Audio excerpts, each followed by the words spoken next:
உலகெங்கும் வீற்றிருக்கும் ஸ்ரீ குபேரன் டிவி நேயர்களுக்கு உங்கள் விஞ்ஞான ஜோதிடர் ஆம்பூர் வேல்முருகனின் இனிய வணக்கங்கள். இந்த ஜோதிட நிகழ்ச்சியில் ஐப்பசி மாத ராசி பலன்கள் ஒவ்வொரு ராசினருக்கும் எப்படி இருக்கும் அப்படின்னு பார்க்கலாம். மேஷம், அஸ்வினி, பரணி, கார்த்திகை முதல் பாதம் ஆகிய நட்சத்திரங்களை உள்ளடக்கியது தான் மேசராசி. பொதுவாகவே இந்த மேசராசிக்காரங்க எதிலும் முதன்மை வகிக்கணும் அப்படின்னு நினைக்கிறவங்களா இருப்பாங்க. இந்த மேசராசிக்காரர்களுக்கு உங்கள் ராசிநாதன் ஆகிய செவ்வாய் பகவான் உங்கள் ராசிக்கு 3ஆம் இடத்துல சஞ்சரிக்கிறதுனால மனதில் தைரியம், தன்னம்பிக்கை, உற்சாகம் அதிகரிக்கும். இருப்பினும் உடன்பிறப்புகளால் சின்ன சின்ன மனக்கசப்புகள் வந்து சரியாகக்கூடிய நிலை இருக்கு.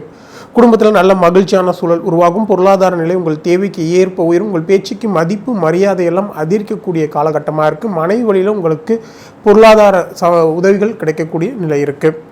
தாயால் நல்ல அனுகூலமான பலன்களும் தாய் மற்றும் உறவுகளால் மகிழ்ச்சி உண்டு. வீடு, வாகனம், சொத்து தொடர்பான விஷயங்கள் அனைத்தும் உங்களுக்கு இந்த காலகட்டத்தில் மிகவும் சாதகமாக அமையும். மாணவர்களை கல்வியில மேன்மை பெறுவாங்க.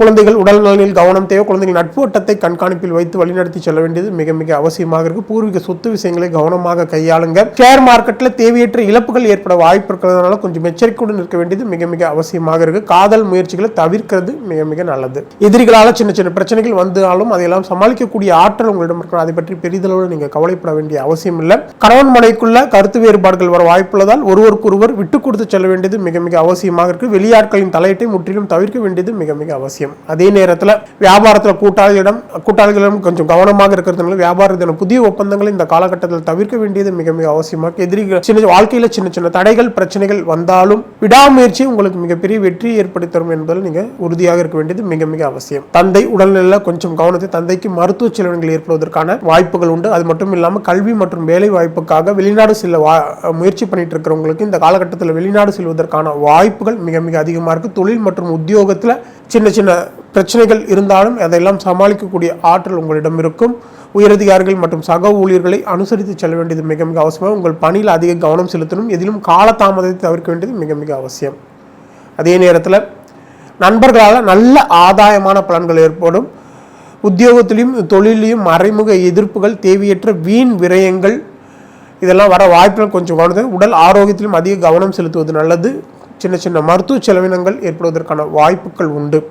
தேவையற்ற வீண் செலவுகளை கட்டுப்படுத்த வேண்டியது மிக மிக அவசியமாக இருக்குது. ஏன்னா சுப செலவுகள் இந்த காலகட்டத்தில் மிகவும் அதிகமாக இருக்கும்.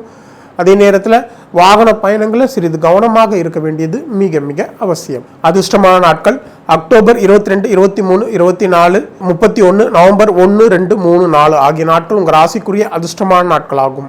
சந்திராஷ்டம நாட்கள் அக்டோபர் 27, 28, 29 ஆகிய நாட்கள் உங்கள் ராசிக்குரிய சந்திராஷ்டம நாட்களாக இருக்கிறதுனால இந்த காலகட்டத்தில் நீங்கள் எந்த விஷயத்திலும் கவனமாக இருக்கிறதும், புதிய முயற்சிகளை தவிர்க்கிறதும், வாகன பயணங்களில் கவனமாக இருக்கிறதும் மிக மிக நல்லது. பரிகாரம், உங்கள் ராசிக்குரிய ஒரு சிறந்த பரிகாரம் அப்படின்னு பார்த்தோம்னா பர்வதகிரி மலையில் இருக்கிற மல்லிகார்ஜுனேஸ்வரரை ஒரு செவ்வாய்க்கிழமையில் சென்று வழிபடுவது உங்கள் ராசிக்குரிய ஒரு சிறந்த பரிகாரமாக அமைந்து உங்கள் வாழ்வில் அனைத்து சுபிட்சங்களையும் ஏற்படுத்தி தரும். ஸ்ரீ குபேரன் டிவியை பார்த்தமைக்கு நன்றிகள். மேலும் இது போன்ற தகவல்களை தெரிந்து கொள்ள ஸ்ரீ குபேரன் டிவியை சப்ஸ்கிரைப் செய்யுங்கள். மறக்காமல் பெல் ஐக்கானை கிளிக் செய்யுங்கள்.